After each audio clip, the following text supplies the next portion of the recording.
Hello, ladies and gentlemen. I'm Peter. And I'm Charlene. And we are the hosts of the MCSCA podcast. Okay. And what does MCSCA stand for? Let's see. Make common sense common again, which is kind of what we're trying to do here, Charlene. We're trying. I had sort of an interesting experience this week. I saw that Jasmine Crockett. You've been seeing her around. She's, she makes herself. And she's from Texas. Yeah, I know. It's very unbecoming. Doesn't reflect well on our state. But she used the phrase common sense. And a thought hit me that whenever somebody who doesn't understand the difference between biological men and women uses the phrase common sense, you just kind of tune them out because common sense is not their issue. So anyway, we try to pass along common sense, and Charlene and I, talked about a couple of topics that we wanted to discuss today, and then of course this past week happened, and what happened this past week? Trump and tariffs. Trumps and tariffs. So we're going to be discussing tariffs today. And so many people are terrified of tariffs. And I don't know why. Terrified of tariffs.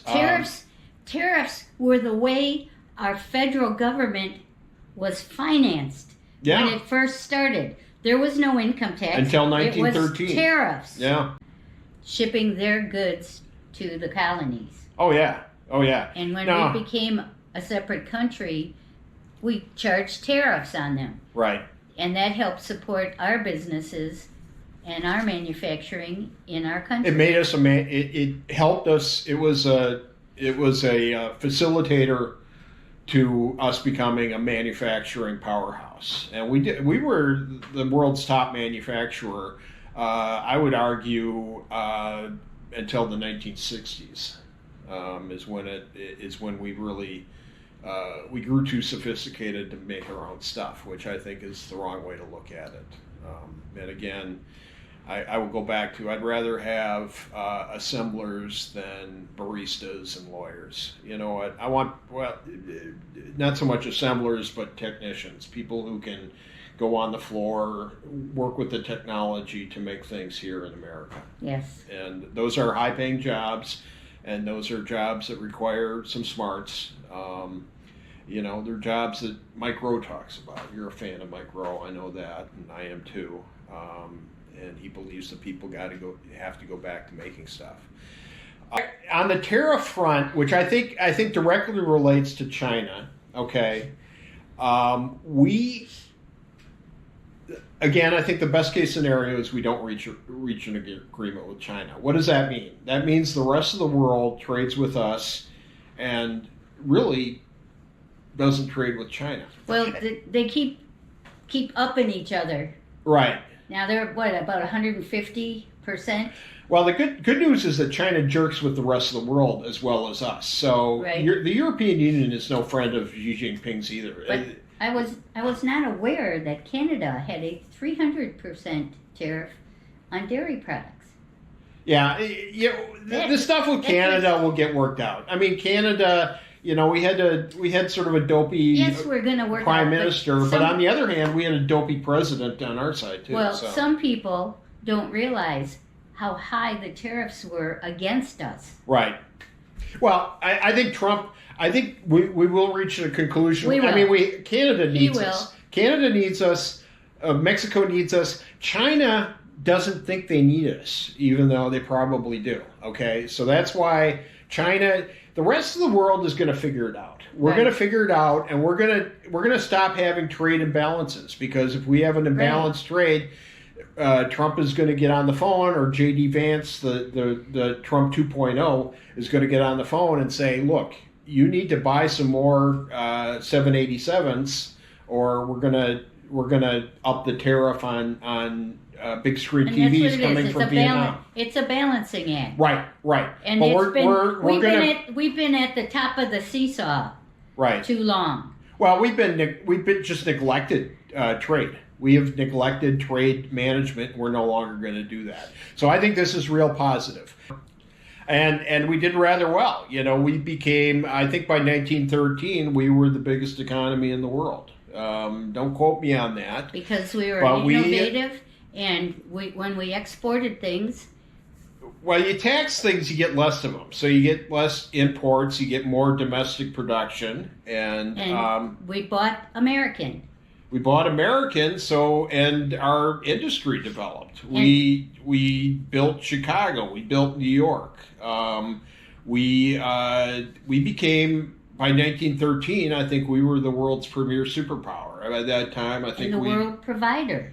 We provided. Well, we were because of the. We were on our way.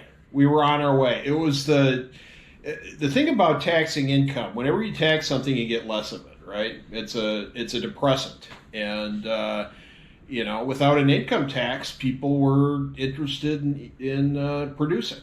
And then 1913 comes around, then all of a sudden you're taxed based on how much you produce. So that has a natural dampening effect. So I think, tariffs served us well before, and I think at least the threat of tariffs will serve us well in the future.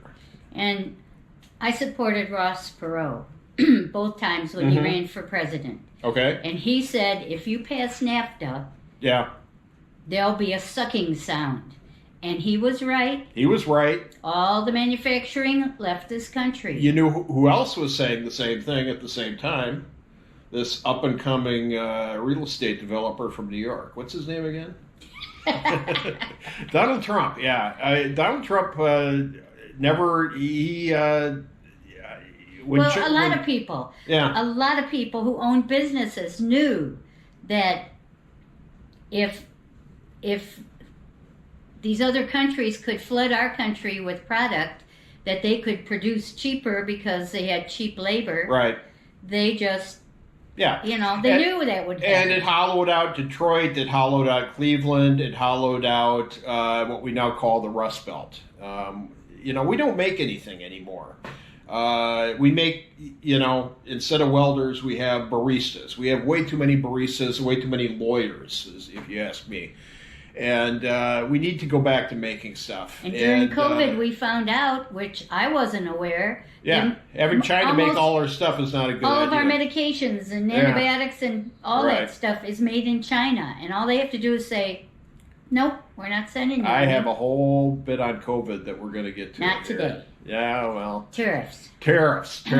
So do you think Trump chickened out in the middle of the week when he lowered all the tariffs for 90 days to just 10%? All those people came.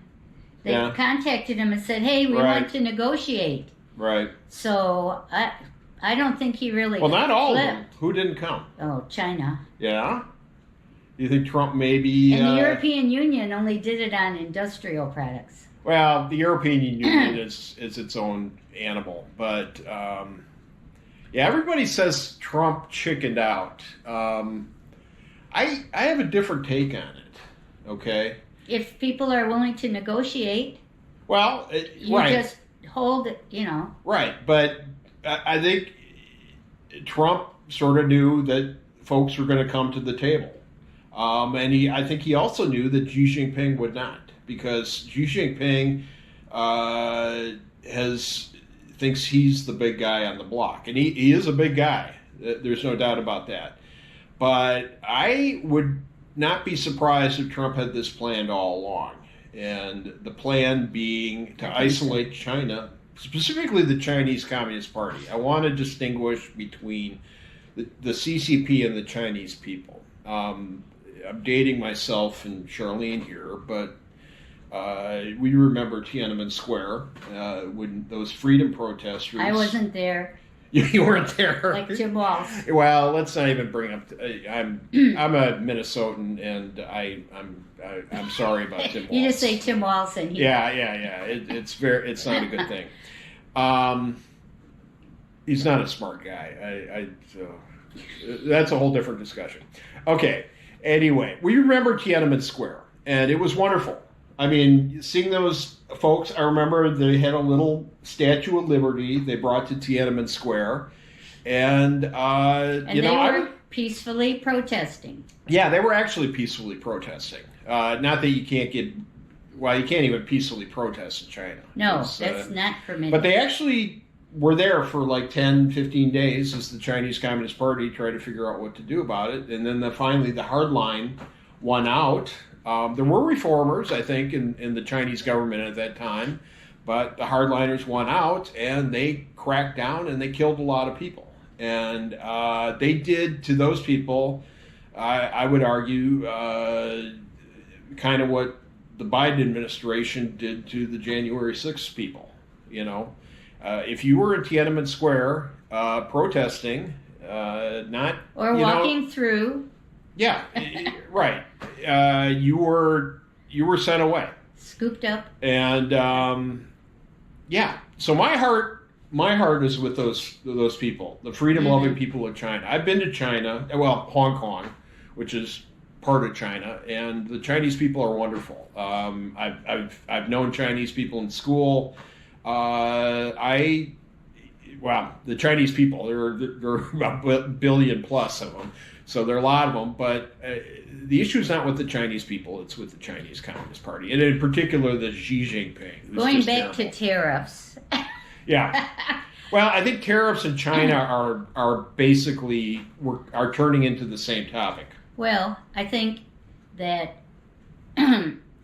many businesses, because of the tariffs in other countries, especially China, built factories in other countries. Sure. To avoid the tariff, the high tariff. But if they wanted to ship them over here, it was no tariff. So it was, and plus the labor costs were low. Yeah, I think it was more. I don't know that they were building those factories there to sell in China, although that might have been part of it. I think it was to sell there, take it to make it there, take advantage of the slave labor. Let's be honest, and then send it back here and basically cut the American worker out of the loop. Right. But it's coming back to our country because Trump is doing what he's doing. Right. Because there's tariffs and there's going to be penalties.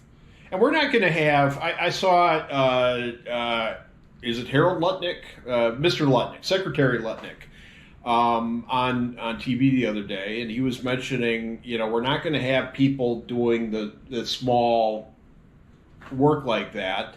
It's going to be automated. We're going to use technology. And the factory workers of the future are going to be the technicians that keep those robots working. And, but we need more factories here to have technicians. We need to go into manufacturing, and we need to get out of the coffee business. We need the rule of law and so forth. Who is John Roberts? He's a problem. Okay. Come on, you're my straight person. He's the Chief Justice of the U.S. Supreme Court. What else is he? Problem. He's our employee. We pay him. He works for us. All these people work for us. And in my mind, Trump is trying to accomplish three things, with his tariff strategy here. One, I think he understands that we need to actively manage our trade with other nations. Yes, a balance of trade. Yeah. Is only fair. I mean... Well, we've got all these trade deals with all these countries, and... nobody, George Bush didn't manage them. I don't think Barack Obama was really high on his priorities. He was worried about health care and his other stuff. They let them tear. And China, we ran up these huge trade deficits, and nobody was paying any attention. So Donald Trump comes in. He started this in his first term, but I think he's really focused on this on the second term. And said enough is enough. We need fair trade, and even if China's not charging it, they do charge us tariffs. But even if they weren't charging us tariffs, if they don't allow us to set up a Ford dealership in Beijing, we're not selling any Fords in China. Right. So that's these trade barriers that need to be dealt with and actively managed. So I think what he's trying to accomplish is he's taken control of our trade and actively managing our trade, and I think it's past time that we do that. Yes, definitely. The other thing that all this uncertainty, and they accuse him of being an agent of chaos. Well, you know what? There's an upside to that, because if I'm a manufacturer and I want to avoid this tariff chaos, what will I do? You'll move your plant back to the U.S. I think so. And you look at Tim Cook, Apple. They are investing $500 billion in the U.S. Because he probably realized that he wasn't going to get a break. Well, I think his stuff from China. Yeah, I think he understood that with Trump in office, the uncertainty in tariffs, the way to avoid that, you make the stuff in the USA. So what do we end up with? We end up with high-tech factories with high-tech manufacturing jobs. And I don't know about you, but I'd rather have more manufacturing engineers. People are actually making things in this country. I think we have enough baristas, and I think we have enough lawyers. Let's get some more manufacturing technicians, engineers, and that kind of thing. So I think that's the second thing. Bring manufacturing back into the U.S. Turn the Rust Belt back into the manufacturing belt. And then finally, Trump isn't open about this. He publicly says he wants to do a deal with China, but I would dare say that he knew that Xi Jinping would push back on this. Well, and if he does a deal, he wants it to be his deal. Yeah, and I think is best for us. I think the best case scenario is that we reach a deal with everybody, and I think Trump is thinking the same thing. We reach a deal with everybody but China. Enough with China. China steals our intellectual property. They're not going to allow Ford to set up a dealership in Beijing. No. And if they do, nothing happens in China without the blessing of the Chinese Communist Party. And when our tech companies go there, then they have to be able to look at our they steal our intellectual property. Yeah. And they've been doing that, and that's, you notice that Chinese products look a lot like what we make here in the U.S. There's a reason for that. It's called reverse engineering. U.S.-China trade has worked out great for China and worked out really badly for the United States. Yes. And I think you just go to Youngstown, Ohio, and you see that. And I think Trump has firsthand got a plan to turn this all around. Yeah, I think so. And so people keep talking about the best case scenario here.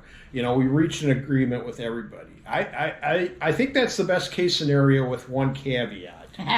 All right? We reached an agreement with everybody except for China. And in particular, we're talking the Chinese Communist Party. China and their allies. There's method to his madness in the I think tariffs. there is a method to this. I think I think this whole thing, I think raising the tariffs on everybody and then drawing it back down to 10% for 90 days, I think that was his plan all along. And I think he also planned on China not playing ball. And he's really, he's saying to Vietnam, he's saying to Mexico, he's saying you're going to have to choose a side. You're either going to have to go with China or you're going to have to go with us. And I think he's using this trade thing as a way to bring some changes to China, and hopefully one of them is regime change. And I think he also planned on China not playing ball. So don't be terrified of tariffs. Yeah,